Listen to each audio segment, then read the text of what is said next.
My name is Benjamin Hopkins. I'm the Associate Dean here at the Elliott School, and I myself am also a historian of Afghanistan. So this is an issue near and dear to my heart. I wish that we weren't meeting 15 months after the disastrous pullout by the United States, which for most both American policymakers and the American public essentially ended a war, which in reality continues not only for the Afghan public, but also for the American political class. This was put on display with the recent assassination of Zawahiri with a, quote, beyond the horizon capability that the United States still deploys there. I think it's really important that we, in talking about Afghanistan today, which is so far off the radar of most people, foreground the voices of Afghans themselves, both Afghans who had been forced to flee from their country in the wake of the events of last summer, and Afghans that have also made their home around the world, both subsequent to that event and before that. And so today we have the great pleasure of welcoming Project Afghan Voices of Hope, which I'll speak about briefly. But before I do so, I just wanted to note on behalf of the speakers an acknowledgement that this has been a rather difficult scheduling issue for us to put together, but it's great that we have been able to put this together. And this is actually following about 3 weeks ago in this very same room, we had another discussion about the fall of Kabul, which that too foregrounded the voices of Afghans in the midst of that. I think it's also important as we have this discussion and elevate those voices to keep in the public and political eye of the United States the ongoing human cost and toll that is currently being exacted from Afghan bodies with the recent bombing on Friday in Kabul, which the recent death toll I saw is up to 53. And of course, this is part and parcel of the violence which continues to mark daily life in Afghanistan today. Our main element of today's project is a project called Afghan Voices of Hope, which seeks to strengthen Afghan diasporic civil society by building solidarity and connecting people through shared experience. Since late August 2021, the project has collected, transcribed, and cataloged more than 200 stories from displaced Afghans living in exile across the globe. Interview sites include Poland, France, the UK, Canada, and several other states across the United States. And in reading that, it reminded me of Bob Cruz's recent monograph, Afghan Modern, which is a history of a global nation. It's the subtitle of the book, which really clearly puts on display how, in fact, global Afghanistan and Afghans are today and have long been. In fact, I was speaking to a journalist yesterday, and I pointed out that if you make a list of the top 10 largest cities of Afghanistan, less than half are actually in Afghanistan itself.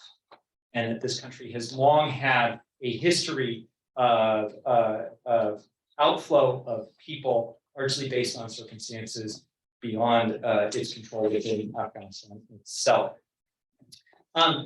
Today, we're joined not only by the director of Afghan Voices of Hope, Gaisu Yari, who is a former commissioner in the civil service of Afghanistan and a human rights defender who holds a master's degree in human rights from Columbia and a bachelor's degree in Middle East and Gender Studies from the University of Virginia. But we're also joined here in the room by two other speakers. Anya McMurray is president and COO of Welcome US, a national initiative to mobilize all aspects of American society to help resettle refugees at a moment of great challenge. The evacuation of Afghanistan, followed by the Russian invasion of Ukraine. And I'm sure Anya will correct me on my numbers, but as I recall, we have about 60,000 Afghans currently in the United States following the August 2021 pullout, and roughly 100,000 Ukrainian refugees in the country following the circumstances of the last couple of months. Anya is joined by John Goglia, the Deputy Director of Partnerships for Global Friends of Afghanistan. John served as Director of the Counterinsurgency Training Center in Afghanistan in Kabul from 2008 to 2010, and also as the Director of the U.S. Army Peacekeeping and Stability Operations Institute. In addition to those of us in the room, we're joined online by two outstanding speakers, Laila Kolestani, who unfortunately is not feeling very well, but was very thoughtful in deciding to join us online rather than in person, who is the CEO of Honor the Promise, and she herself is an Afghan refugee, US Navy veteran, and cultural intelligence strategist. And finally, we're joined by Mujib Mehrdad, who is a former editor-in-chief of Hashe Souq Daily and the author of the poetry collections Gladiators Are Still Dying from 2007, which was the winner of the Afghan Civil Society's literature contest, as well as The Fishes Have Fled Our Veins in 2008, Audience in 2009, and Soldiers in 2014. He's also authored a collection of essays, The Rains Past. His recent book, Dolphin's Alley, has won the Ahmad Shamlo Award for the best collection of the year in Iran. So we have quite a distinguished and also varied lineup of speakers. Before I turn it over to Gaisu very quickly, just how it's going to work, we hope is an interactive discussion. So Gaisu will give some background on the project itself, as well as some of the voices we're going to hear. And then we hope to have a very fruitful discussion which engages not only the members of the panel, but you, the members of the audience, both here and online. And we have this room until 3 o'clock. So I very much look forward to this discussion. Thank you, Ben. And it is a pleasure to be with each and every one of you, and also those who are online. I hope my voice is okay online and offline. It is a pleasure to be with all the great panelists to have a comprehensive discussion about what happens on August 15, 2021. Where did we go? And how could we cope with the misery, hopelessness, and anger over being destroyed, betrayed, or left alone in Afghanistan in exile? But it's still everybody from different countries still push to live, to create a new community, but again, also remain hopeful for their children, for their country, and also being in the diasporic countries. Ben, I think it's really challenging and difficult to talk about the project itself, because you need to listen to these stories. You need to read these stories to understand what happened to these people, where did they go? I started the journey when I was evacuated to Poland, not to the United States, because the process was very complicated, and I think I was fortunate enough to be evacuated to Poland. I was in the refugee camp, and I noticed that people were upset, angry, and wanted a space to talk and share what they were going through. I started going to knock doors in the refugee camp, which we were about 45 people together in that specific camp in Warsaw. I started talking then about what is it that we're holding internally? What is it that we cannot share? And we were just sitting in the corners, everybody was just crying in different rooms. And me sitting outside, crying for hours because of what we have lost. What came to my mind was that all in those dark days, I was looking for the word hope. It's really ironic when you're looking at the voices of hope. We are just laughing. Especially we who are in exile and those left in Afghanistan and what they have been going through these days. It's ironic to look for hope.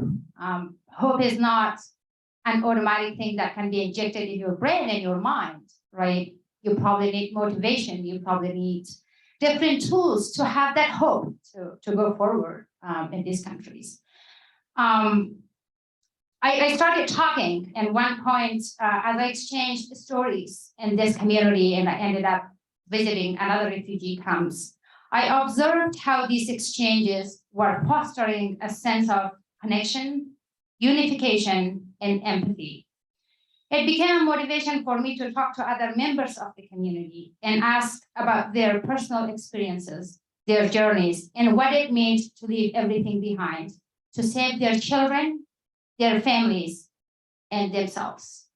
I hope you did get an opportunity to look at the website, which has limited stories that are not touched, they are not edited, they are not polished. Usually, I think it requires time to just read them, listen to them, because they are not journalistic writing. They are really raw material, and we really need to spend time to understand what these people are saying. You will notice that there are only 4 questions asked. The reason those 4 questions are asked are because I just wanted to record that moment, what happened and what people went through. Those 4 questions start about the memories that we remember from Afghanistan. And also the moment we decided to leave the country, and we feel like that was not a space for us to stay anymore, because things could happen that we would never expected. And also the 3rd question is really crucial, which is a little bit of an oral history question about what have you left behind. But this is not an oral history project, perhaps. You know, the interesting part, the theme coming to that question is really interesting, because people didn't care about materials in Afghanistan. People didn't care about their homes, their clothes. You know what they cared about? They cared about the 20 years of gains that we are talking about in the Western countries, in the Western world, and the academic institutions. People cared about their years of experience building that country. People cared about, you know, their fellow colleagues. They cared about, I don't know, their books, their musical instruments. That's what they cared about. I asked Farzana, who is in France right now, and she cried. She told me, the moment she decided to leave Afghanistan, she told herself it was over. Farzana's story with all her hopes is done in Afghanistan. Today, Farzana is a refugee and a person who has lost everything. When I asked her, what you wanted to bring with you, you couldn't, or what have you brought with you and you can show it to me? She said, I wanted to bring 11 years of my professional life with me. Could anyone give that to me? 11 years were invested on me. My youth is gone. My childhood is gone. When girls my age were thinking about their colorful pants, about their clothes and their lessons, I was thinking about which script to read, which director to work with. What is good? Which one is a good story to work on? I have invested 11 years, but it all fell to the ground. I have been wanting to be that person and thinking that I may never return to that land. I think the importance of the education in that country and what we have achieved in the past 20 years in Afghanistan is a crucial takeaway of these stories. People in the West, either politicians, either institutions, are talking about losing money in Afghanistan and it didn't get anywhere. I mean, to me, looking at these stories and listening to people, yes, we did gain, you know, we trained a generation that is speaking up today around the world. And also we trained really a young generation who is hoping to build that country if they get that opportunity. There is another aspect of this project. We thought, at one point after collecting many stories, I went from Poland to France to Canada to so many states in the United States, talking to these people, spending hours. I noticed that the questions are becoming similar and responses are becoming similar. And everybody is basically telling me the same, almost the same experience, but probably came through different routes. We started putting a new aspect to the project, which started about 4 or 5 months ago, that is more focused on connecting individuals. That started by questioning each other.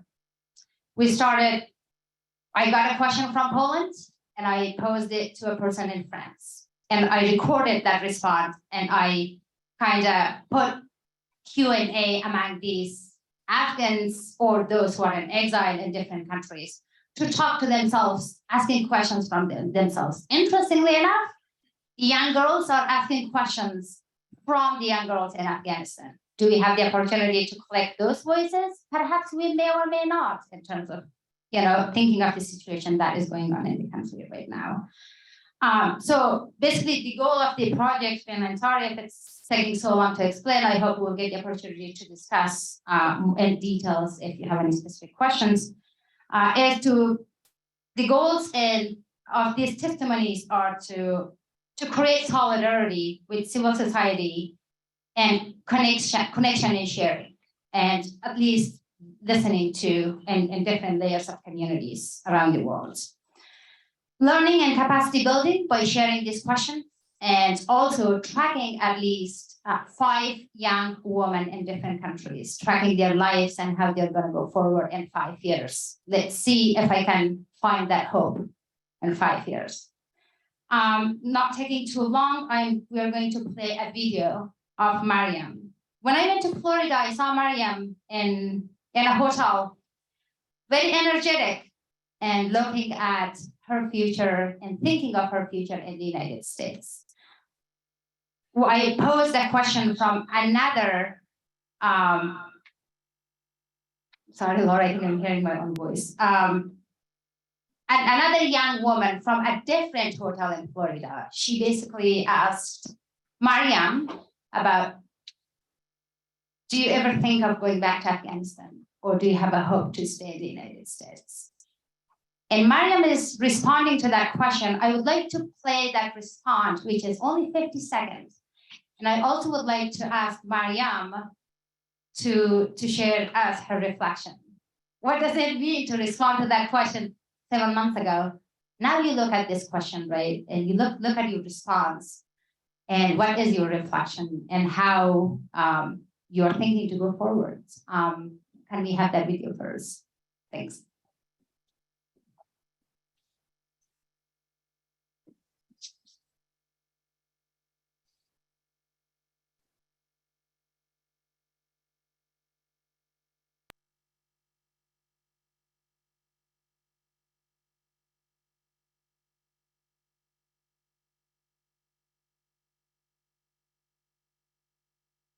I had this dream to go abroad, complete my studies, and come back again to Afghanistan.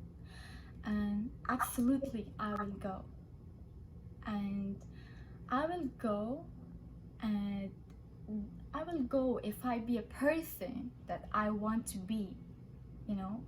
I want to be a honest politician, a great person, and a person that anyone can take motivation from me, from my life, from all the things that I suffer. And on that time, when I can be a person, I can help my people. And this is my dream,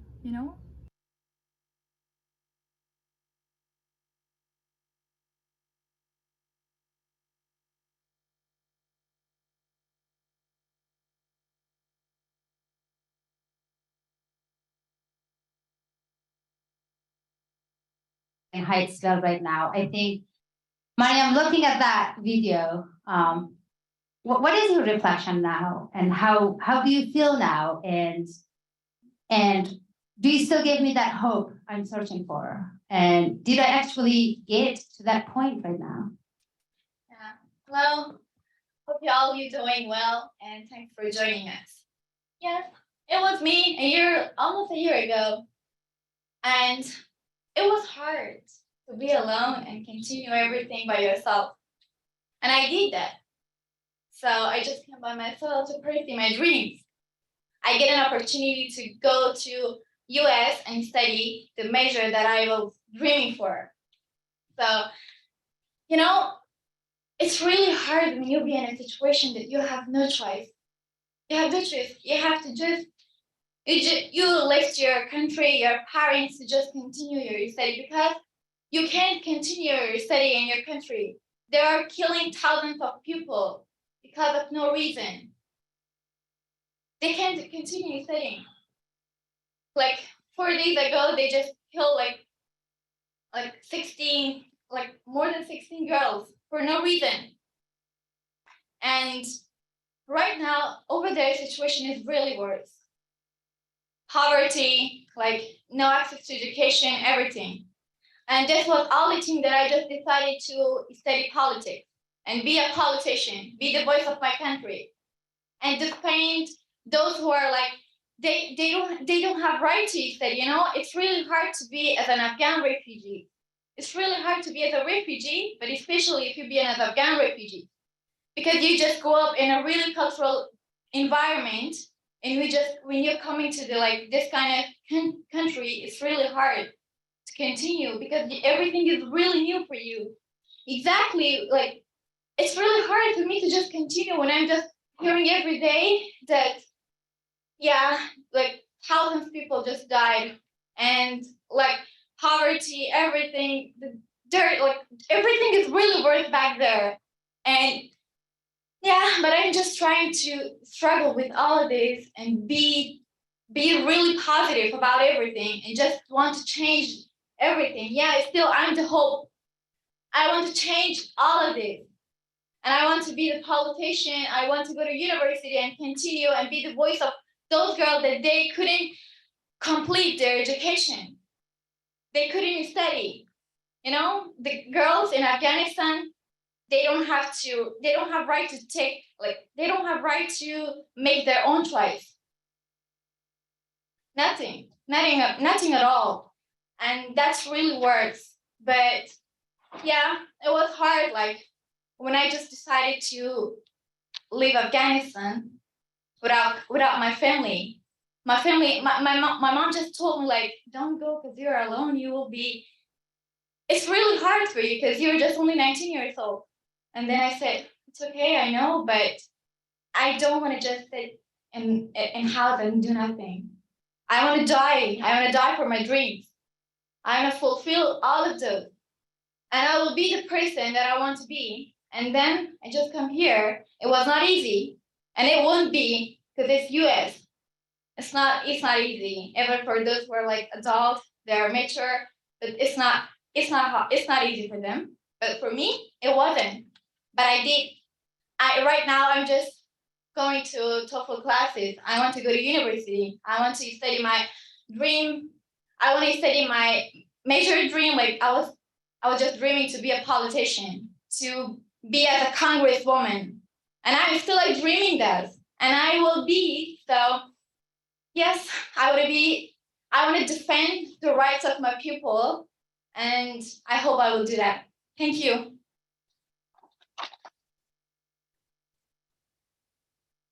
Thank you, Mariam John. I think that was my hope, right? When you on your dark moments, right, that you can't go back to your country, you're just suffering from the news that you get and you can't do anything about it. You just see individuals who are still hopeful, right? Who are still looking forward to change the world and their own world, right? By their own ways. And I hope that these testimonies, these stories will become a tool for advocacy in changing narratives. Thanks, Ben. Great. Thank you so much for that, Mariam. And guys, so I think it's important for us to remember the power of images and the power that these kind of narratives have.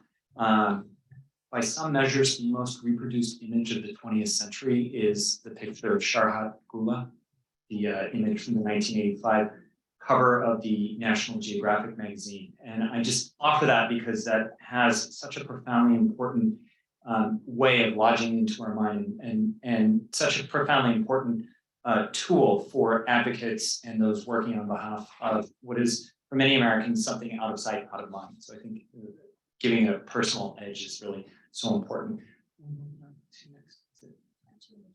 Okay, and next we have Majib Merdad, who is our resident poet, and I'll turn it over to Majib.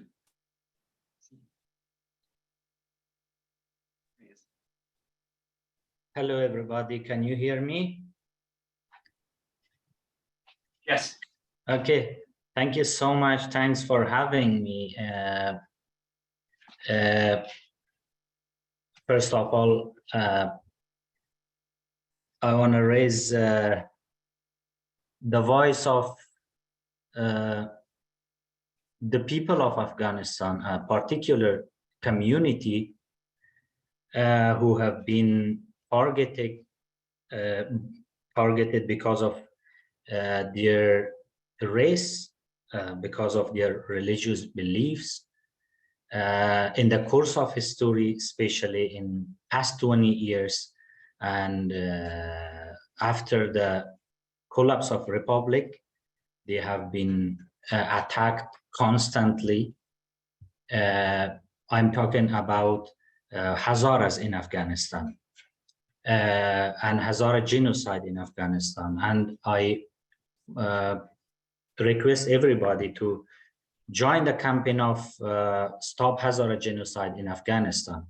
Hazaras have been recently targeted at maternity hospitals, I mean, during 2-3 years, or after 2015, they have been targeted at maternity hospitals, at sport clubs, at educational centers, at their way to go home, at their mosques. So please be part of this campaign, Stop Hazara Genocide. And I'm also grateful for the great work that Gisu John has done with her colleagues.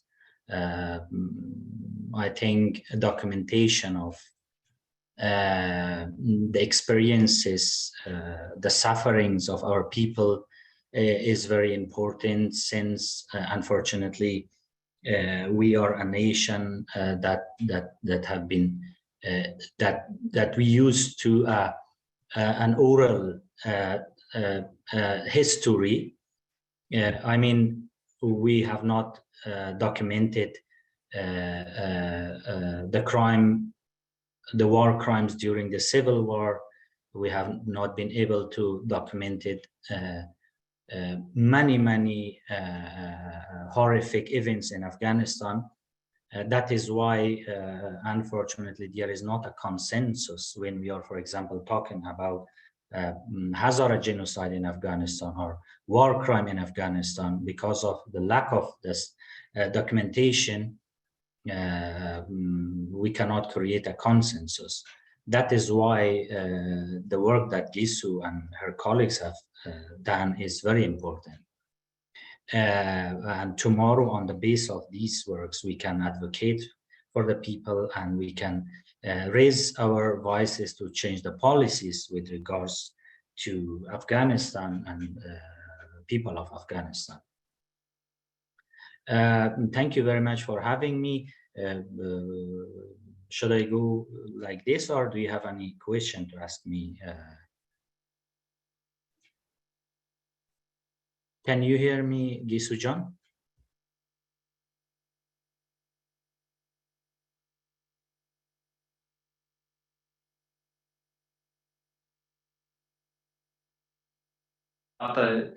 What we've lost socially in Afghanistan, especially from your perspective as a poet and a writer. And what do you think that loss means for organizations, journalists, and activists?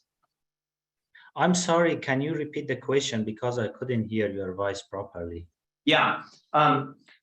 From your view as a poet, what do you think we've lost socially from Afghanistan with these events? And what do you think that means to organizations like Gisu's organization?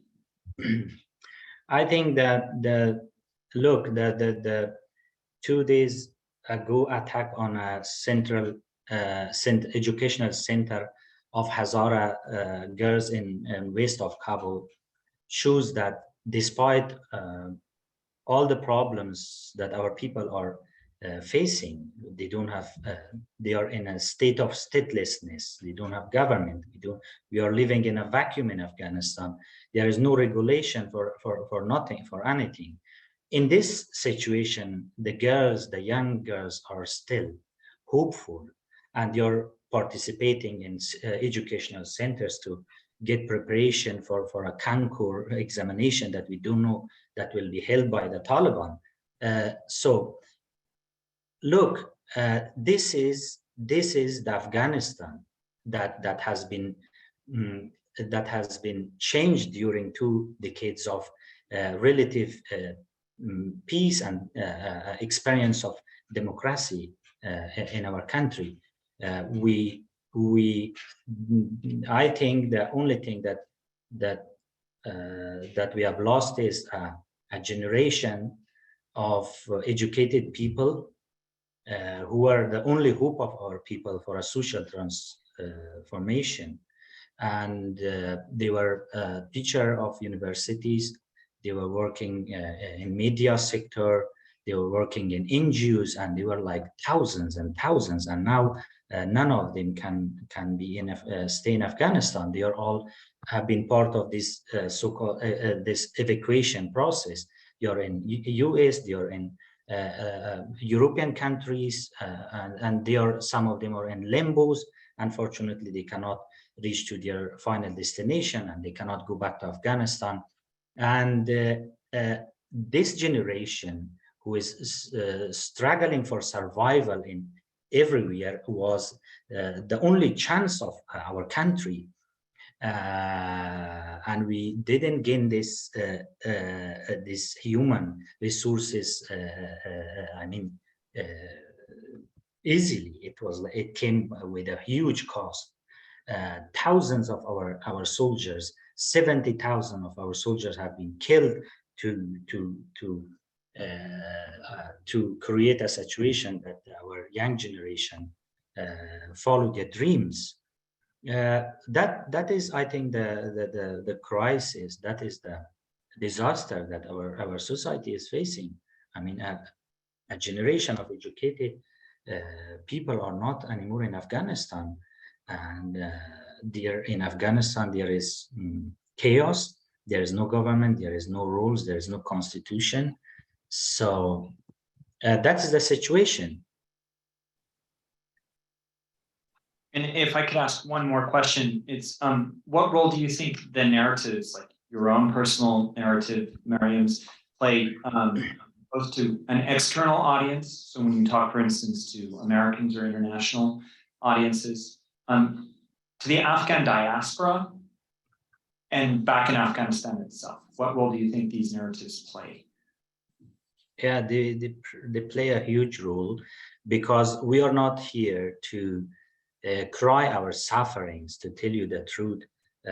We have a responsibility, our youth generation, to talk about what has happened in our country, because as we see, unfortunately, we have been facing, our American friends have been facing with a constructed reality or constructed truth in Washington, D.C. and other important decision-making centers.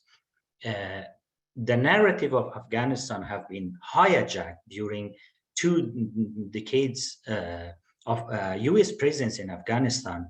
This narrative was hijacked by a group of Afghan Americans and a group of so-called Afghan experts. But the real voices of the people of Afghanistan never have been here. Unfortunately, if we go back to the Bonn conference, from that conference, all the decisions have been made in absence of our people. That the government that has been designed for Afghanistan, the constitution that was crafted later for Afghanistan, all was decided by Afghan Americans and Afghan experts. And the result of a centralized government, which couldn't represent the idea of our people, which was not fitting for the diverse social fabric of Afghanistan, the result was this collapse, sudden collapse. We have to pay attention that unfortunately the withdrawal was the main cause of the collapse, but the withdrawal unveiled a reality that our government was not functioning properly in past years. It was a failed state. It was a failed government, which was protected by American contractors, American presence.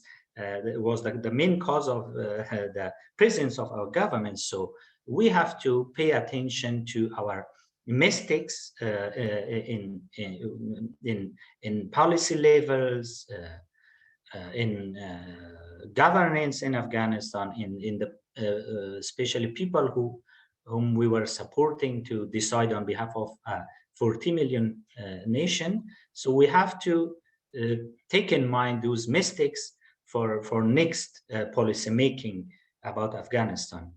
That is what I want to talk in US. I'm not here to cry my sufferings. I have been suffering. I was in prison for 2 days in Taliban custody. In prison, I was with 5 criminals in a cell, in a dark cell. I was tortured mentally and physically, but it is nothing when we see to the mess which is in our country. I'm eager to talk about that, what went wrong and what was the reason, and whom should we take held accountable for that situation. And the reason I want to talk about these issues is to not repeat the mistakes in the future. That is all I wanted to talk about. Thank you so much. Well, thank you, Mujib, for those observations. Again, we'll return to open Q&A with the audience, both online. I know there are some questions in here in the room for our speakers shortly, but I'd now like to turn it over to Laila Kohestani, who's going to speak some about intergenerational trauma. Thank you so much. As an Afghan refugee myself who came to the United States in 1982, I have spent, of course, the majority of my life in the US and largely living amongst the Afghan diaspora in Northern Virginia.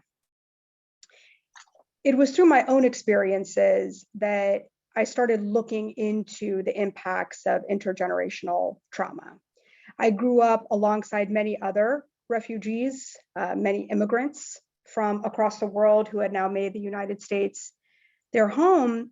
And what was interesting to all of us as children was how often our parents would talk about this desire to go back to the country from which we came.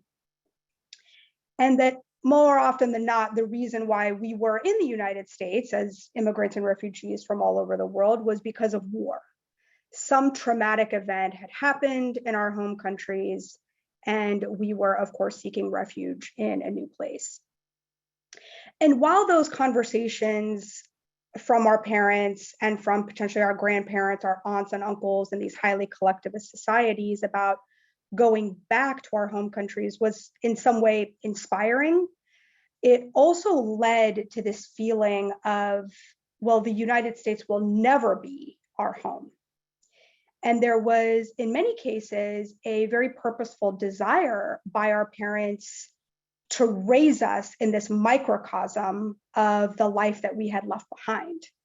And sometimes even to an extreme measure. And what I mean by that is, my parents were so afraid that we would lose our Islamic identity and our Afghan identity that we were only ever allowed to speak Dari at home. We weren't allowed to speak English. We went to the mosque routinely, frequently, and that became the basis of our identity. We were not encouraged to actually belong in the United States. We were not encouraged to make friends. And a large part of that came from their trauma. It came from their feeling of not being able to trust others because of what they had experienced. And there are numerous research studies. There's even been meta-analysis that's been done on research over the last several decades of diaspora populations around the world. And that oftentimes, not always, but oftentimes, the children of newly arrived refugees, so that first generation, have heightened levels of stress, anxiety, post-traumatic stress specifically. The second generations and third generations less so, but that first generation preceding the adults that came here, they tend to have those heightened levels. I experienced it. Many of the children within my extended family, my cousins experienced it. And it's something that I'm deeply concerned about right now, is this feeling, this sentiment that so many of the Afghan newcomers have shared with me, that they are, of course, fearful for their family that has been left back in Afghanistan, but that they have this desire to go back. I commend the desire to stay connected to your home country. Of course I do, as a cultural intelligence strategist, as someone who believes in the benefits of diversity and inclusion. But I also very much worry about how that narrative will impact the children. And so my recommendation is that as much as possible for the Afghan diaspora community and for any other refugee and immigrant communities that are in the United States, for them to be able to share, of course, the struggles and the challenges that they have endured, and that it's likely they will continue to endure. I also want them to think about what is hopeful about their new lives that are here. What is it that we all can be doing to help support each other, to think about the more we strengthen our resolve, the more we ask for help, the more we seek community and connection, the more that can act as a protective factor against this stress, the post-traumatic stress, and these feelings of isolation and loneliness. So while I commend so many of our American partners and allies, everyone from the resettlement agencies to local civic leaders to just neighbors who are creating space for our Afghan brothers and sisters to talk about their sadness and their loneliness and the issues that they're confronted with, I also want us to always ask our Afghan partners, well, what can we do now to help make your life stronger so that you can help support your family back in Afghanistan, so that you can help support other Afghans and other refugees. People need purpose. And I believe, as a veteran as well, someone who has spent a great deal of time supporting my veteran community when it comes to post-traumatic stress.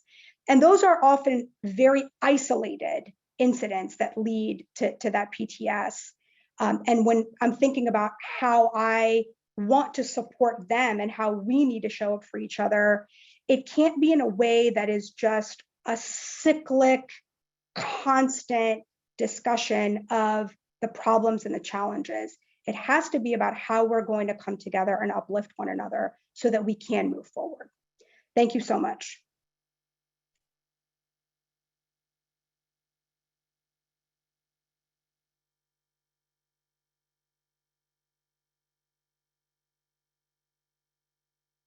You might speak to the intergenerational and post-traumatic elements, because one of the things that really does individuate the Afghan experience is number one, that in many ways the stress is not over, it's not post-traumatic, the trauma is still ongoing. And number two, that the intergenerational element is that it is such a long-lasting effect, namely that, you know, if you look at, for instance, the population, more than half the population of Afghanistan was born post-2001. We go back to 1979 and the Soviet intervention, more than 75% of the Afghan population has been born in a time of conflict. So I wonder if maybe you could speak a little bit to the specificity of the fact that this is ongoing and that this trauma, you know, is not something as it were in the past, but one that continues to repeat itself. Absolutely. I think, frankly, a lot of the challenges that we saw in Afghanistan were a product of intergenerational trauma. And what I mean by that is, because of this history of various outside forces coming into Afghanistan and helping to shape Afghanistan to their will, everyone from, of course, the Brits to the Soviets to the Americans and the Indians and the Chinese and so many other neighbors. There is this mistrust inside of the Afghanistan society. And so when we look at some of the causes that led to the collapse of the government and the security forces, we know that there were individuals who were corrupt. We know that there were people that hoarded material. Why did they do that? That is actually a manifestation of a lack of trust, this unpredictability, this belief that no one is really there long term. And so, Ben, when you're talking about how has it impacted people and how is it intergenerational, Afghanistan has had a cycle of violence for hundreds of years. Most Americans think of the conflict in Afghanistan as starting in 2001, and that's just simply not true. So much of the violence and the trauma and the mistrust and the feelings of abandonment that have occurred over the last several decades impacted the way that Afghans behaved in Afghanistan over the last several decades. And it's also, of course, going to impact the way that they behave outside of Afghanistan. So again, like I mentioned, the levels of stress, the levels of anxiety, the feelings of mistrust, the unpredictability and volatility of the world, it really leads them oftentimes to feel more isolated, to actually seek greater isolation rather than being involved with others. So of course I worry about the people of Afghanistan, but I'm also worried about the people that are in the United States because they oftentimes lack even more of a sense of community. Many people have been resettled in areas where there aren't Afghans, where there aren't other Muslims. And so there's a linguistic barrier, there's a cultural barrier. And so the intergenerational piece, that's been going on for potentially, we could say hundreds of years because of the cycle of violence inside of Afghanistan, where rulers have caused genocidal campaigns and gone after various tribes or ethnic groups that didn't align with them, to the outsiders that have come in and caused that trauma. And then as we look at even the diaspora in the United States, we have seen that trauma continue on into, as I mentioned, that first generation of children. That's what the research shows, is that those children oftentimes are the repositories of their parents' trauma. And so when I'm thinking about the current generation that's here, those that were evacuated in August of last year, I'm very concerned about how do we continue to get healthcare to those people. It's really been great to see the number of Afghan medical professionals, Afghan American medical professionals that have stepped up because they know that those linguistic and cultural barriers exist, and Afghans don't traditionally talk about things like healthcare, mental health care in a way that we often do in the United States, more and more so. So Ben, hopefully that answered some of what it was that you were seeking, like talking about where that trauma comes from and how it's going to continue to impact us. Great, thank you so much, Lila. In the interest of time, let's go ahead and move on to Anya, our next speaker, who is going to talk about the resettlement of Afghans in American communities, which actually goes very nicely with some of the comments that Lila was just bringing up. Yeah, I think that's, oh, can you hear me? If I speak real close, okay. Do you want me to move this one? Okay.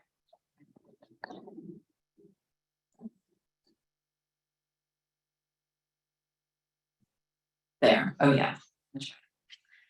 Yeah, so I'm Anya McMurray with welcome.us, and I think actually it does dovetail really nicely in the sense that much of what we are doing is about that hope and rebuilding that hope here, and unlocking it not just for the Afghan diaspora, the new arrivals, but for the Americans who are helping them. And I think that's in some ways sort of there's no silver lining to the story. It's a tragic story, but I do think there is an opportunity to create futures, bright futures for Afghans who have arrived here in circumstances that are traumatic and certainly less than ideal, but to become the next leaders that we see in so many communities, whether it's the Afghan diaspora who are taking up that mantle or the diaspora of countless other countries that have become the leaders in America and who are now really looking for ways to give back. And so let me just zoom out a little bit on the work that Welcome is doing and how it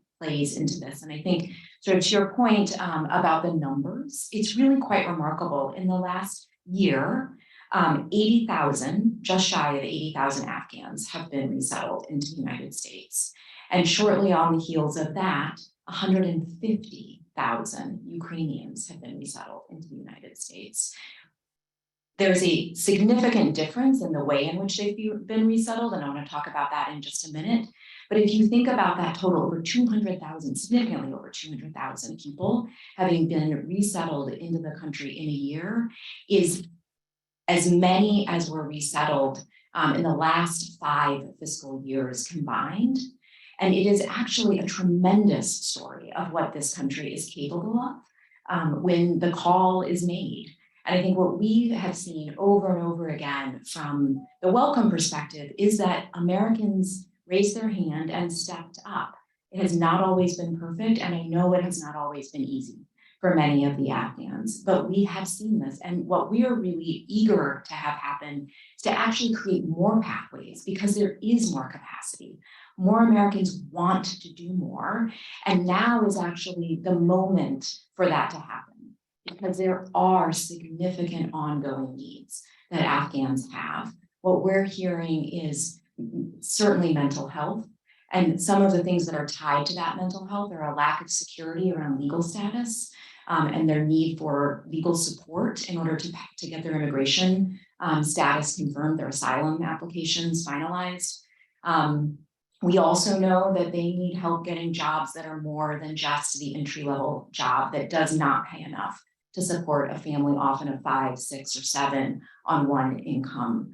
And so many of them have significant educational backgrounds, significant English skill set, and are dramatically underemployed right now. And so if we think about those, employment, access to legal services, and mental health as primary needs, we are working at Welcome, we are working really hard to fill 2 of those. We've been working with partners in legal services, organizations around the country, but really importantly, in a new effort with companies around the country. We have almost 40 major companies on the level of Accenture and Google and Amazon and Walmart who are stepping up to help carry this load. And what we're doing with them is developing clinics that allow all of their employees who are eager to, they are looking for ways to help. Many of them are veterans themselves or have some connectivity to this population specifically, and they are asking to do more. And so we are setting up systems to allow those folks to come in and help, even if they're not lawyers. We similarly around employment, we know that companies need to hire people right now. What we are hearing from many of the companies who are eager to hire Afghans is their systems aren't set up there to really be responsive to asylum seekers, to recently arrived immigrants who have experienced trauma. They're ready though, I think what is the headline here is they are ready to rejigger those systems. We are working with those companies and with their senior leadership to do that. And so we really, the point of much of this is that we see this past year as being a real inflection point for the country, a real opportunity to change how we support newcomers, refugees in particular, and we're learning through the experience of these very large resettlement cohorts that came in, Afghans followed by Ukrainians. It's not perfect, but we are unlocking a system that I think will really generate a lot more capacity. And 2 things I just want to say around this concept of hope that has been really something that I've seen firsthand over the last year of doing this work, and it should come as no surprise, but it's worth pausing. So the current Assistant Secretary of State in charge of refugees is herself a refugee. She came from Cuba as a child, and now she is leading this country's effort to support refugees. Her story is not unique, but it is so important, I think, for new arrivals to know that there is no place you cannot go in this country if given that kind of an opportunity, and that opportunity is here. Similarly, I was meeting with the mayor's office in New York, who is responding to so many Venezuelans who are arriving in buses. And the commissioner in charge of that effort is himself was until very recently an undocumented immigrant. These stories are the fabric of our country. And myself, I'm married to a Jewish man who is the grandchild of Holocaust survivors. My synagogue is now in the process of supporting Afghan families here in Northern Virginia. And I just think there is such a richness to this story of paying it forward. And so in terms of hope, I think the message is we have been through some dark days in this country. We have not always been open to immigrants and refugees, but we are seeing a new beginning, an unlocking, or maybe it's an unlocking of what we have always known is there, which is that Americans do want to help. And we are finding those pathways. And so if any of you are interested in doing that work, I think what you will hear from the Afghans here is that there is a lot of work to do to help give them that hope. And there are ways that you can do that. So I'd love to invite that kind of a conversation either as part of this discussion or afterwards.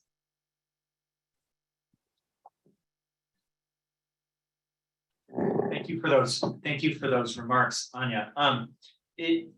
I have kind of a question and a point of information to push you on a little bit. And the question is, if you could expand maybe with specifics about what you were talking about with that last point about how to get involved, both with advocacy, but also partners and organization to move government forward. And also, if you could speak a little bit about the Afghan Adjustment Act. Sure.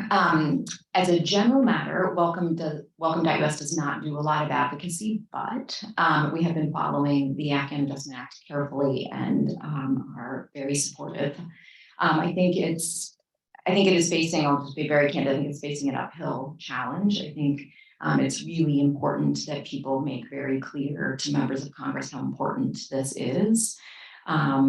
If you spend a little bit of time on Google, you can identify who the key members of Congress are that are a block right now, and it's really only a handful.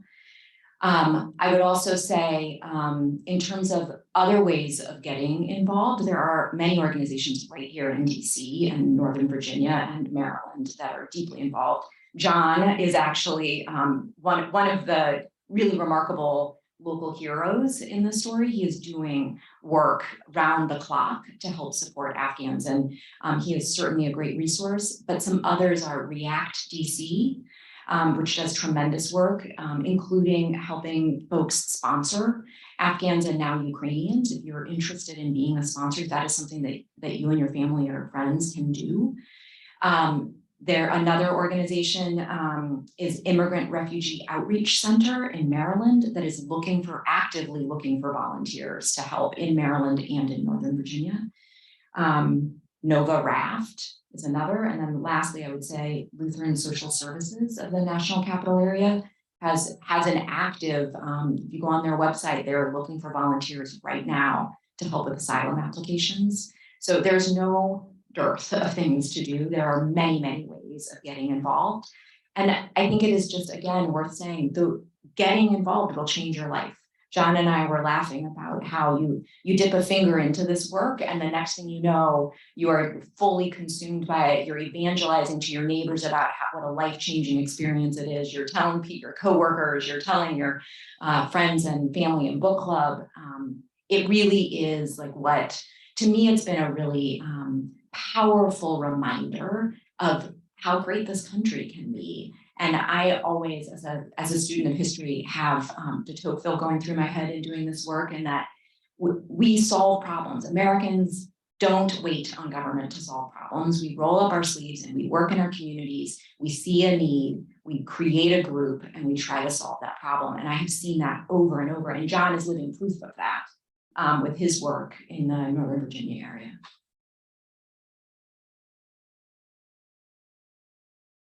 Does this one work better? Yeah, there we go. Sorry, we're having mic problems up here. That's a very nice handoff to John. So rather than saying anything, why don't I just pass it on over to John? Does this work?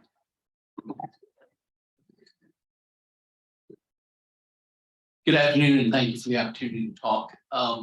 as I think about this idea of hope, what I've been listening to stories about Afghans since the early 70s as a student of history and watching what happened. But then more in getting really engaged in 2001 with the initial invasion. 2005 was my first tour in the country. And then in 2008 through 10, just hearing the stories of the individuals I worked with was amazing. The stories of resiliency, the stories of overcoming hardship, the stories of commitment to their family, commitment to their God, and commitment to their country. It's just amazing. And when you hear those stories, how can you not want to help? And that's why I think this project is so important. People need to hear those stories. People need to hear how others have overcome hard situations and continue to have hope. And it's that ability to know that there's others out there wanting to listen, there's others out there wanting to help, that provides that spark of hope for these individuals to keep on going. So I admire what you're trying to do in this project. I think it's so important that we get those stories out because they can have an impact. They can change how people view the world, more so when they hear from the heart of somebody else. I'm different in my viewpoint that yes, the pullout of Afghanistan was a disaster. There's no other way to describe it, but that does not mean all was lost. We spent 20 years educating a generation of young Afghans on what right looked like. And we cannot give up on that. We made a bad decision, but that doesn't mean we have to give up on those we have trained, educated, and provided an opportunity, and we have the chance to continue to provide that opportunity. Albeit a little harder than it should be, but we still have that opportunity, and we cannot give that up. I think it's important to let people know that we see this not as a failure, but as a mistake, and we're going to continue to succeed. And I think our veterans need to hear that. I think the American public needs to hear that. And I think all those veterans who gave their lives would want us to tell that story. Don't feel sorry for them who died. Just don't make sure their sacrifice was in vain. Make sure that their sacrifice, as they would want, is something still going to come out of that sacrifice. That's why this is important as a project. That's why what we're doing is so important, so that they have not died in vain. And that's the veterans of both Afghanistan, of the US, of the Western coalition who have died. We need to make sure that was not in vain. Of the families who died, we have put out there an ideal and a hope, and we need to strive to make sure we get to that. So that's why I think this project is so important. See if it works now. No, okay. So I'll just raise my voice, but I understand the Global Friends of Afghanistan recently had a conference, and I wonder if you could speak a little bit about some of the lessons learned that come out of that conference. I'd be glad to. There were 3 key areas that came out of that conference. And what was amazing was that it was probably 50 to 60% Afghan and the rest non-Afghan, but it was the majority of Afghans talking about what Afghans wanted for Afghanistan, not Americans, not Brits, talking about what we wanted for Afghanistan. I think that was key. So 3 key areas that came out is the need to continue to advocate for Afghans in Afghanistan. We have those who are facing reprisals. We need to advocate for the UN Special Coordinator for that. We need to deal with the impact on women's rights. We need to continue to push for girls' education. We need to look at evacuating those who are the most threatened. We need to evacuation of SIVs and others to support the coalition. So we need to continue to focus on that humanity disaster that's unfolding, and how do we support these different groups and support these different needs in Afghanistan, and we can't lose focus. And there's lots of ways to do that. There's an organization called ACL. It's amazing. Look up their website, go and find them. What they're doing is like Uber Eats, the way they can deliver aid packages to specific individuals, specific families anywhere in the country. It's phenomenal how they're trying to get Afghans to have the ability to develop employment skills over in Afghanistan, even during this time frame with the Taliban, and doing so in a way that's really, really amazing. The next one is continue to focus on the immigration and integration process. We need to pass the Afghan Adjustment Act. Anya talked about it, Ben, you asked about it. You need to go online if you believe in this cause, and you need to advocate and advocate and advocate. And you need to find those congressmen and congresswomen who don't, and we need to mobilize and force them to listen. They need to hear these stories of hope, and we need to get in front of them and talk. We need to expose why they won't support it, because we need to support this. We need to give these folks who come here a path to citizenship. We need integration is a multi-year process. Is it 90 days? Is it 1 year? Cultural, getting culturally integrated into our society takes time. It's a process that's ongoing. It isn't a 90-minute class. So how do we continue to work this integration process over the next 3, 4, 5 years? We need to look at that. We need to address, as many folks have said, Anya and Lila have said, the mental health and behavioral health challenges refugees are facing, the trauma they face when leaving families behind, and the trauma they'll continue to face as they have family who are getting reprisals against them by the Taliban. We need to help them deal with those challenges. We need to provide that net for them, and we need to figure out how to do that. We need to find creative ways to provide refugees an opportunity to succeed. I know of organizations that are looking at empowerment of women for employment, looking at creative ways of finding women who don't have the English skills, who have a lot of children at home, like we used to do over in Afghanistan, give them work from home opportunities, maybe give them work from home opportunities here in the United States. What are creative ways we can give, or not give, provide for Afghan refugees to succeed? What are the things we can do? Give them the tools, give them the training, give them the opportunity so that they have the ability and they feel encouraged to go and take advantage of that and succeed. We need to educate all about the courage, the tenacity these refugees have demonstrated during the immigration process. That must be, again, hence why I'm so supportive of your effort here. We need to educate folks, they need to learn about that. And then finally, I think the most important is provide, as mentioned, a safe space, not a bond conference, for the Afghan generation that grew up for marrying, as she grew up over the last 20 years, to discuss among themselves and with the international community what the political future of Afghanistan looks like, what the political future of Afghanistan needs to be once we place this terrorist Taliban network and provide them the opportunity to come in and take their country back. Great, thank you, John. Well, with that, let me open the floor to questions. Do we have a microphone? Yeah, okay. As the microphone gets passed around, if you can please identify yourself, and if your question is directed at a specific member of the panel, either online or here in person, if you could just let that know. Yes, sir. My name is Kamni Bhatt with the Pakistani Spectator, and my question I wanted to ask Laila Kohsani, but I don't know if she can hear it. It was I remember having these kind of discussion with the Afghanistan consulate's daughter in early 80s.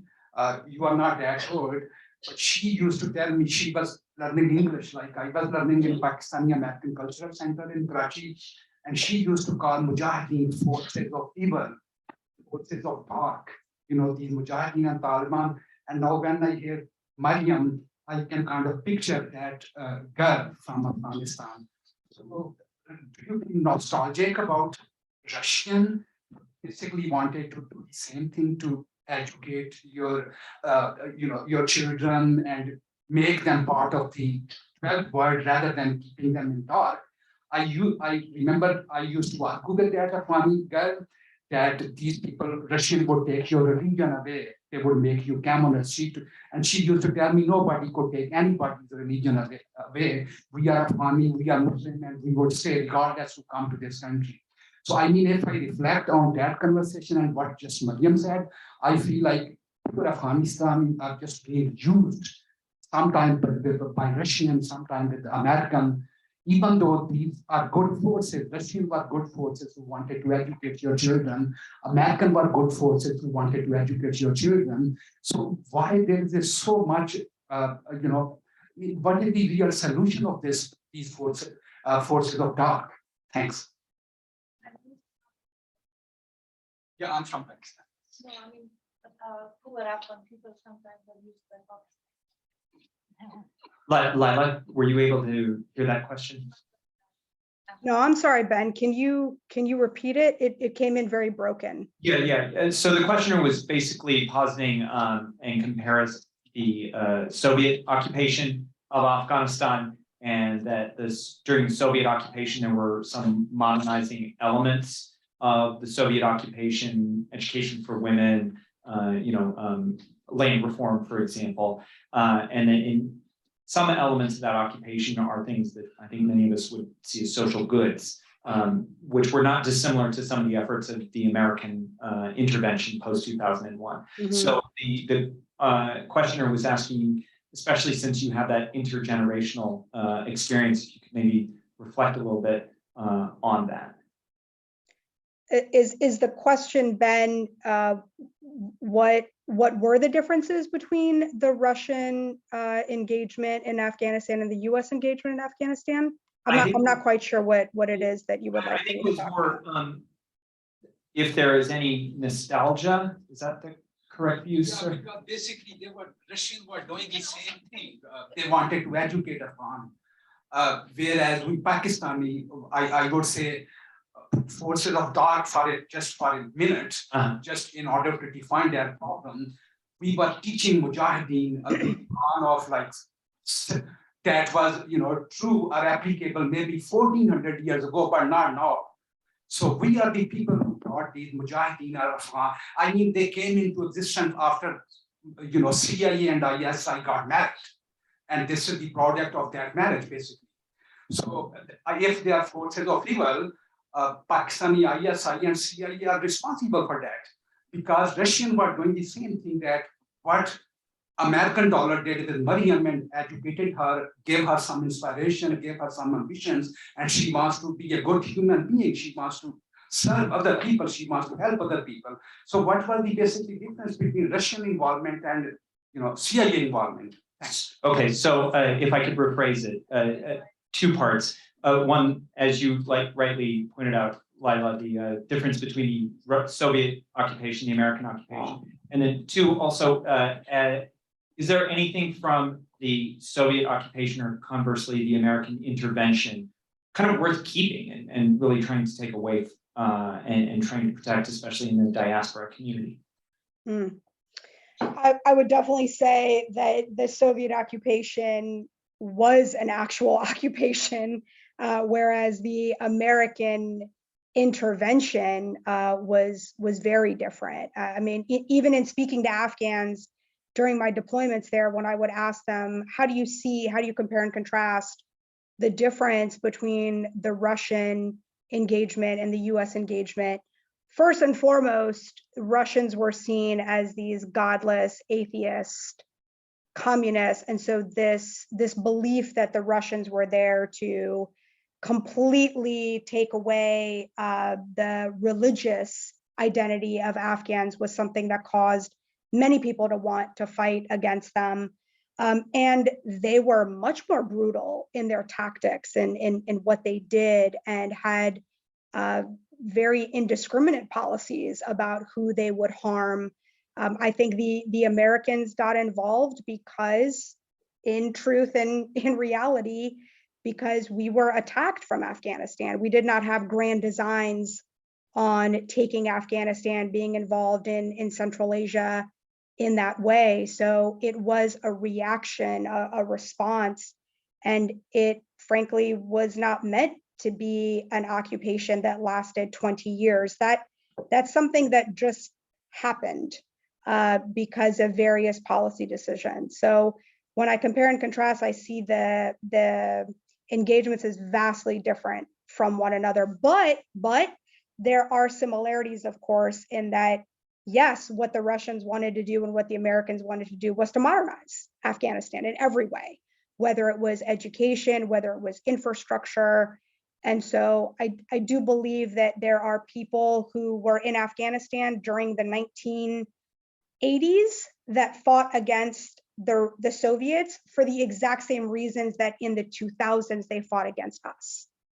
So when we look at the gains that the Soviets made, when we look at the gains that we made as an international community, let's be honest, much of those gains were made in metropolitan, cosmopolitan, more urbane areas. And for much of the people in the rural parts of Afghanistan, life did not change drastically over the course of the last several years, several decades even. So I wouldn't say that there's necessarily a nostalgia for the Soviet timeframe. They were incredibly brutal and killed people indiscriminately and completely changed the landscape of the country.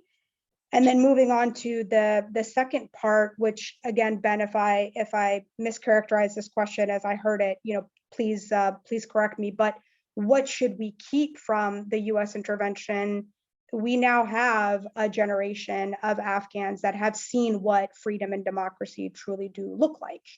And so I think that's something that for those Afghans that are part of the diaspora here and other parts of the world, for them to use the education that they did receive, a vastly different viewpoint, a worldview now that is different as a result of having connectivity to the international community, having access to education, having access to looking at the world through very different lenses, for them to be able to use that, continue and build off of it, continue their education, continue their advocacy work, so that we can do what so many of the other people on the panel have said, which is to reclaim that Afghan identity in a positive way, rather than it being associated with terrorism, insurgency, the Taliban.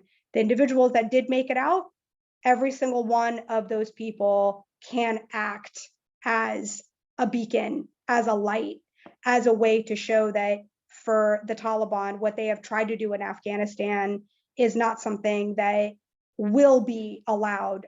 It is going to take the Afghan people continuing to take what they learned over the last 20 years and focusing on that pathway forward, rather than continuing to look back or let the people who have taken over Afghanistan hold the narrative about what that country means in the international community. Thank you.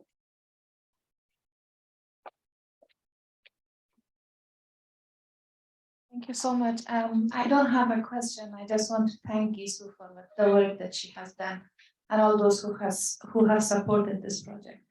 I also want to mention that in addition to recording or documenting what has people gone through, the Afghans have gone through, it is very important that Americans understand what happened to the people of Afghanistan.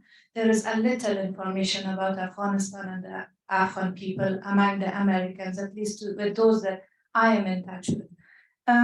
We are not talking about the hope of just 86,000 people who have been evacuated to America. It's about the hope of 40 million who have been left behind.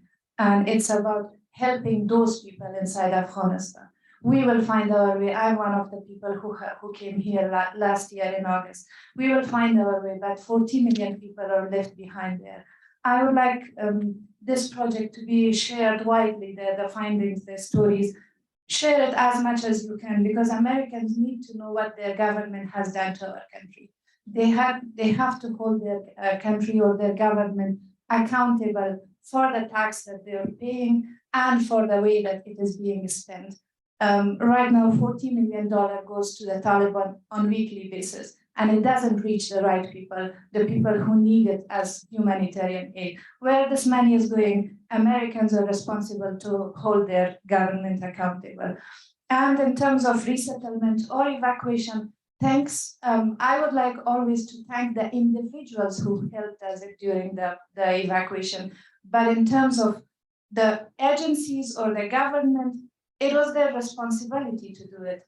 They had taken the country from us. The government had taken our country, our home, our everything. They had to save us, because for me, I would be persecuted because I had worked for an American agency for the USA-funded projects. It wasn't because of any other thing. So it was a responsibility of the US government to evacuate me and not to leave me the same as they handed over my country to the Taliban. So I once again thank you so much, Gisu, and I would like to say that you have done a very good job. Thank you. Thank you for that. Down here at the end, Laura. I am Peter Humphrey, an intelligence analyst and a former diplomat. Realistically, these Afghans are going to become citizens of the country they were moved to, as will their children. And so the feedback loop to Afghanistan proper is modest. It's not what we would hope.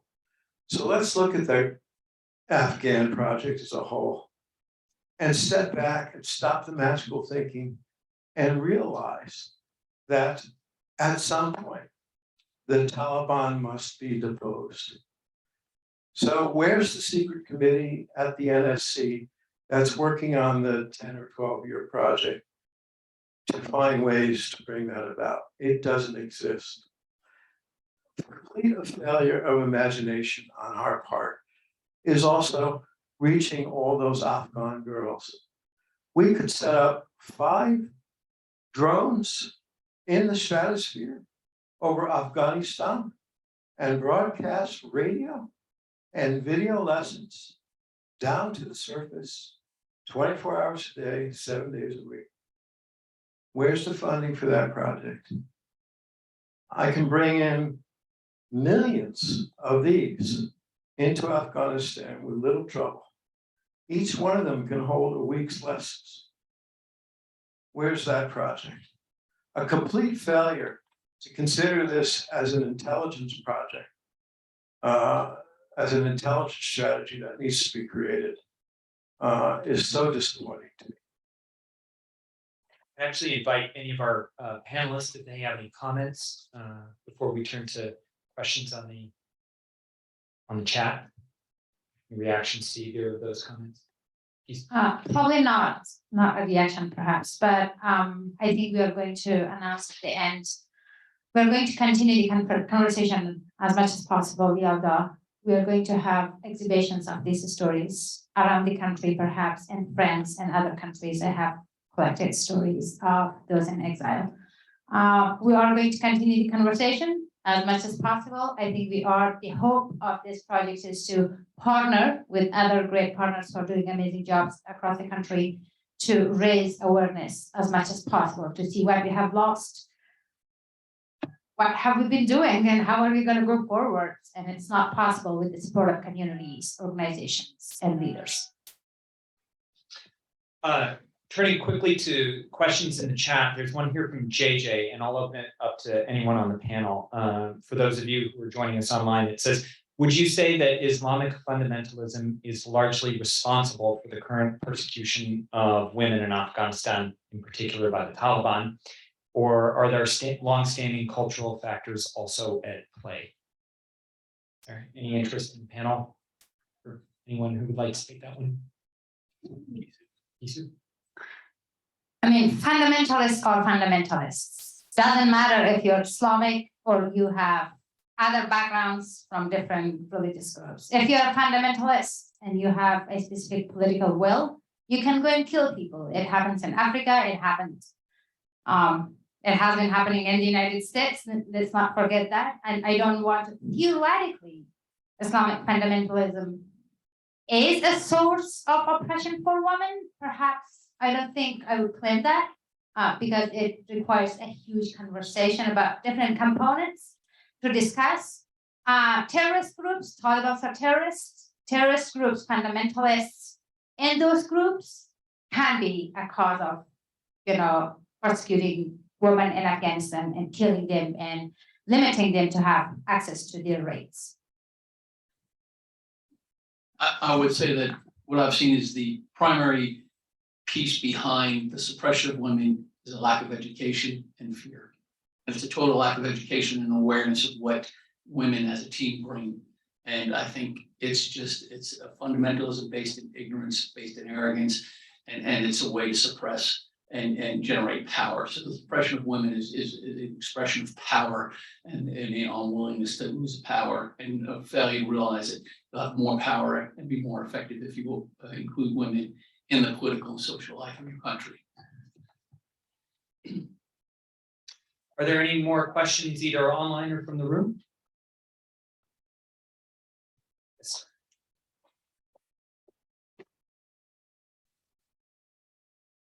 Hello, my name is Zakaria Rahimi. So we spent most of this time talking about refugees inside the United States and inside mostly Western and European countries such as France and so on. But the vast majority of Afghans are inside Pakistan, India, Tajikistan, India, and Turkey. So are there like any ways perhaps your organizations are going to move forward outside the United States, or is there like perhaps any like discussions going on to how to support those? Because those countries have a much larger majority of Afghan refugees in the millions most of the time. and they also have much fewer resources as well. Thank you. I think that is a great question, looking at the population of those crossing borders, not being lifted from the airport. The initial thought was to collect stories from the Western countries, and then I was going to the neighboring countries. There are some security challenges, limitations that pressured me to be hesitant a little bit. This year, we are mostly focusing on the dissemination of these stories, but perhaps we are also going to collect more stories inside Afghanistan too, and as well as the neighboring countries. Perhaps the two most important neighboring countries may not, because there are security consequences, and also we are thinking of. In these projects, we are not sharing names at all. Even in the website, we don't even have social media accounts for them, because we want to protect the individuals whose stories are going to be collected. There are larger consequences and risks for those in the neighboring countries. Perhaps if we go to India, is a safer place, as well as perhaps in Turkey. That is the plan toward the end of this year, after we have some exhibitions and disseminations in different countries. Well, I think with that, we're at time. I would just, first of all, thank the audience for tuning in. And secondly, most importantly, thank everyone on our panel today. This is an absolutely centrally important project that Jessie and her collaborators have undertaken. And I believe there's going to be a photo exhibit in March. Photo and story exhibition in March here. Location to be confirmed, right? So watch this space. Hopefully sometime we'll have an Afghan event here in the Lindner Commons, which is celebrating the successful return of Afghanistan's refugees. I look forward to that day, as I'm sure many of you do. So thank you for coming. Our speakers will be here if you have any questions or would like to chat, and we look forward to seeing you here again. And also the last point, we do have some refreshment, food and coffee outside. Please help yourself. Thank you.